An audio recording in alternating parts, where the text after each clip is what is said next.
If you're like me and you've been active on political Twitter very recently, you'll have seen the clouds have cleared. Finally, we get to the real political issues of 2020. The discourse has arrived, and it's monarchy.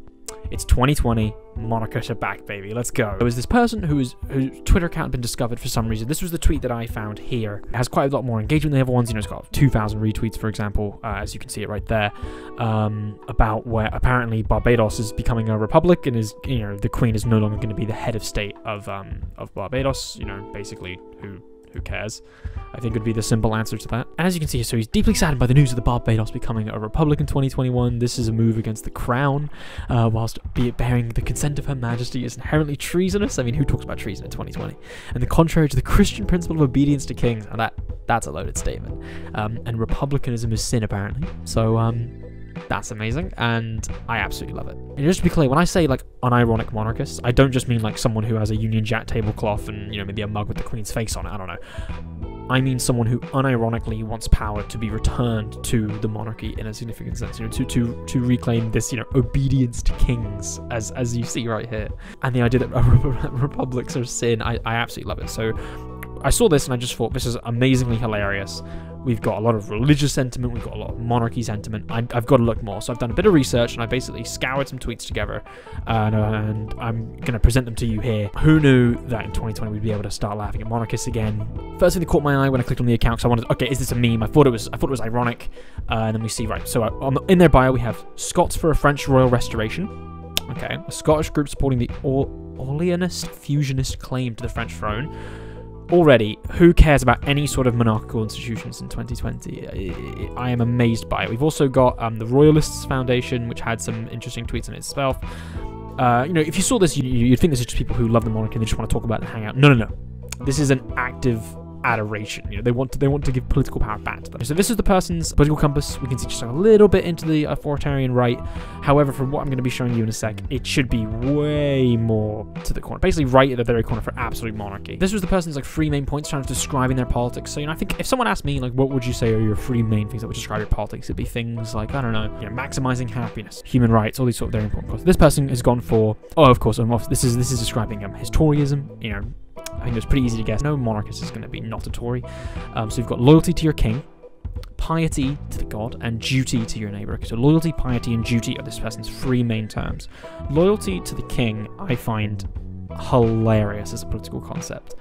What kind of weird mindset do you have to live in a world where you think the most important thing is to suck up to someone who would literally cut your head off if you looked at them funny, if they had the power to? And then piety, sure. So from this point, you know, I'm kind of feeling we've got obviously a strong monarchist, not a surprise, and then also very strong religious infusions throughout that. So I imagine there's some sort of, you know, God divine, you know, a king is someone who is divined by God to rule over land, or a queen, I guess, as well, which is something interesting. Just to sort of confirm, this isn't, you know, this is someone who actually believes in royalism. This is one of the tweets here. Royalists do not crave tyranny. Rather, they are those who recognize the legitimacy of the king over country as father over family. What? I'm sorry? I'm very confused. Yeah, I never thought that reading John Locke's first treatise of government would actually come in handy at any point in my life, because it's basically just an argument against the divine right of a king or a queen. But I can't believe it. It is ridiculous. I mean, it's so painstakingly obviously stupid. There's no point even like going into it. I would love to, if someone ever wants to have a conversation about the divine right of kings, I would love to. It's something that I've spent too much time reading for it being totally irrelevant. Or at least I thought it was totally irrelevant. Turns out it's slightly more relevant than I realised. Literally the king as a father does over a family. Sure, good for that. I don't think the UK is a family, but fine, whatever. So the type of person who cares about the French monarchy. The rightful king of France, Jean Comte de Paris, has had to take his family out of their home in Dreux. Oh no. Oh no. See, when someone asks me what are the biggest political problems of this age, I always say it's the French monarch being oppressed.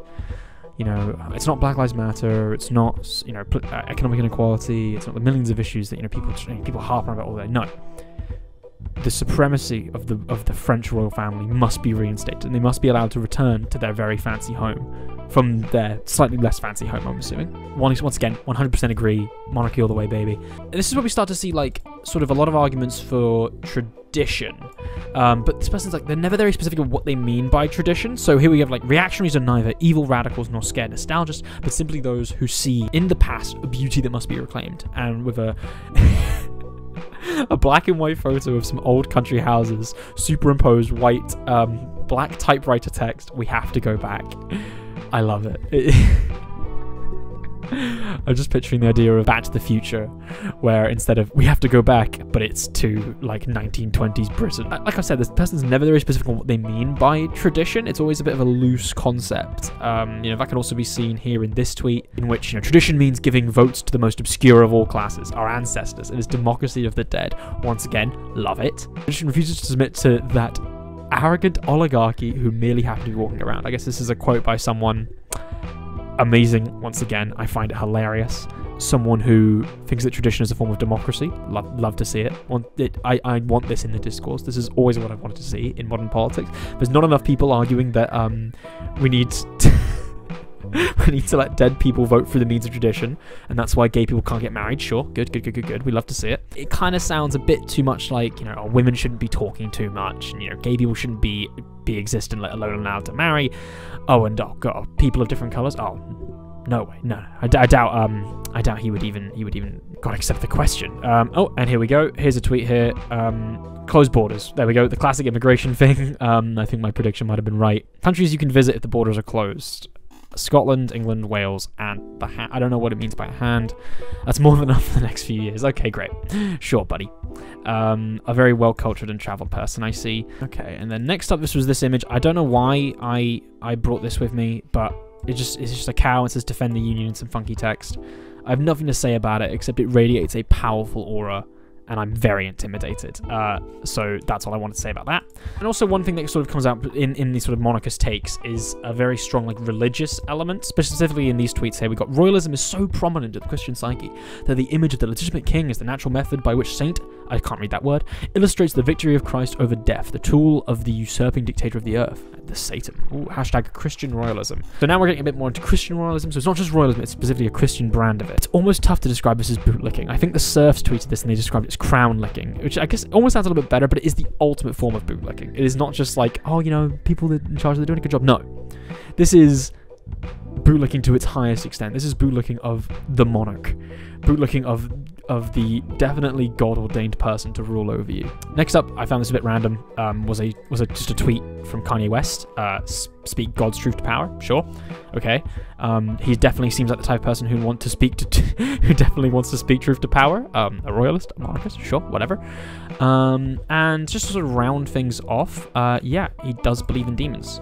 He thinks he has encountered their influence, which is nice. Maybe he one time read a book about democracy and he thought, that actually sounds pretty reasonable. Maybe I could be convinced by this, and then had to slap himself across the face 10 times because no, that goes against the beautiful right of the royalty. I wouldn't be surprised if this person got a paper cut. They wouldn't be able to stop bleeding, but that's not really for me to judge. But yeah, these are just a collection of some of the most amazing royalist takes here. I just love the idea of someone saying that republicanism is a sin. Sinful to not worship your fucking royal. I mean, Jesus, what kind of society does this person advocate for? I can't believe anyone.